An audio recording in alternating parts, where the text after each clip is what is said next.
En David López em pregunta què penso de que s'hagi aturat la proposta d'ampliar el permís de maternitat fins a 20 o fins i tot 24 setmanes, que és el que nosaltres proposàvem. Doncs precisament penso que això demostra la necessitat de canviar aquesta Europa.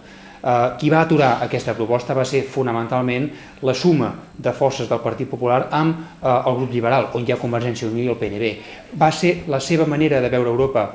no basada precisament en l'augment dels drets a les persones, sinó precisament basada més i pensant més en les empreses que no pas en aquests, és la qui ho va impedir. Com a vicepresident de la Comissió de Drets de les Dones i Igualtat d'Oportunitats, fa molt temps que treballava en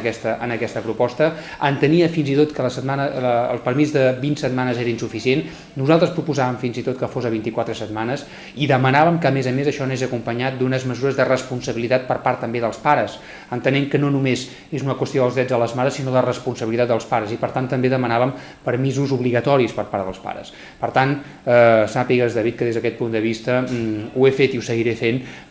una feina absolutament ingent des del punt de vista de demanar, reclamar, exigir cada vegada més possibilitats públiques per fer front a aquestes situacions.